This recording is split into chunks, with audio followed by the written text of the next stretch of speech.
अस्सलामुअलैकुम। तो एक सवाल है जो हम सबके जहन में कहीं ना कहीं आता ही है। ये जो सेविंग अकाउंट से प्रॉफिट मिलता है, क्या वो सच में हलाल है?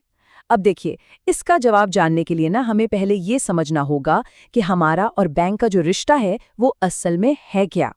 तो चलिए इसको थोड़ा आसान करते हैं। जवाब सीधा साधा इस बात पर डिपेंड करता है कि बैंक में जो पैसा रखा है वो एक उधार है या फिर किसी बिजनेस में हिस्सेदारी है। तो सबसे पहले ये समझना जरूरी है कि इस्लाम में कर्ज यानी लोन को लेकर क्या उसूल हैं। देखिए, इस्लाम में ना किसी को पैसा उधार देना कोई बिजनेस नहीं है। ये तो एक नेकी का काम है, एक भलाई का काम। मतलब इसका असल मकसद किसी जरूरतमंद की मदद करना है, उससे प्रॉफिट कमाना नहीं। और यहीं पर रिबा का कॉन्सेप्ट आता है। अगर किसी को कर्ज दिया जाए और उस पर पहले से ही कोई मुनाफा या ब्याज तय कर लिया जाए तो बस उसी को रिबा कहते हैं। और ये चीज़ कुरान में बहुत सख्ती से मना है। तो इसका मतलब क्या हुआ?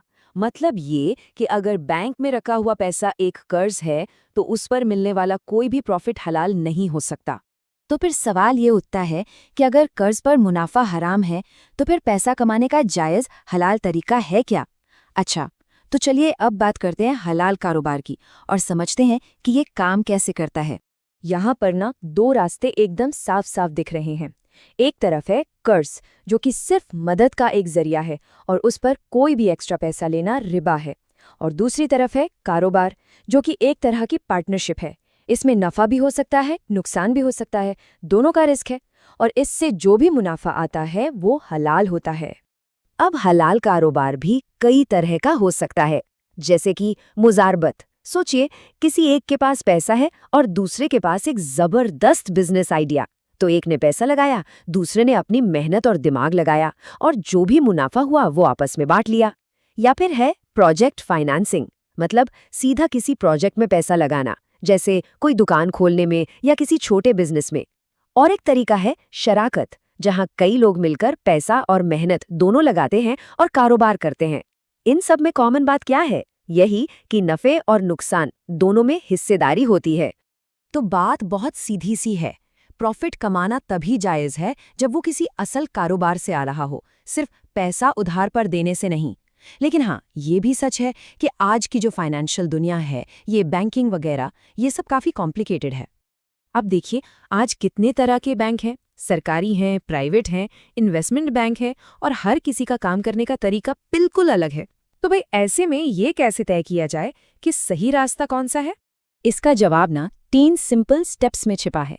सबसे पहले तो ये पता कीजिए कि जिस भी बैंक या इदारे को पैसा दे रहे हैं, उसके साथ असल में रिश्ता क्या है। अपने आप से ये सवाल पूछना होगा कि क्या ये सिर्फ एक कर्ज है या मैं किसी बिजनेस में पार्टनर बन रहा हूँ। और अगर इसका कोई सीधा सा साफ जवाब ना मिले तो इस्लाम हमें एक बहुत ज़रूरी उसूल सिखाता है। और ये उसूल हमारी अपनी जिम्मेदारी पर जोर देता है। अगर पक्के तौर पर पता नहीं है कि पैसा कहाँ जा रहा है, कहाँ इस्तेमाल हो रहा है, और मामला थोड़ा भी डाउटफुल लगता है ना, तो सबसे बेहतर तरीका है कि सावधानी बरती जाए और ऐसे लेन देन से दूर रहा जाए। ये उसूल हमें अपने पैसों के बारे में सोच समझकर फैसले लेने की ताकत देता है। देखिए, ये सिर्फ बैंक की जिम्मेदारी नहीं है, ये हमारी अपनी जिम्मेदारी है कि हम इसकी तह तक जाएं, जांच पड़ताल करें। तो अगली बार पैसा कहीं भी रखने से पहले खुद से ये सवाल जरूर पूछना चाहिए, क्या मुझे पता है कि मेरा पैसा किस बुनियाद पर काम कर रहा है? और ये एक सवाल हमें याद दिलाता है कि अपने हर फाइनेंशियल फैसले को अपने ईमान की कसौटी पर जरूर परखना चाहिए।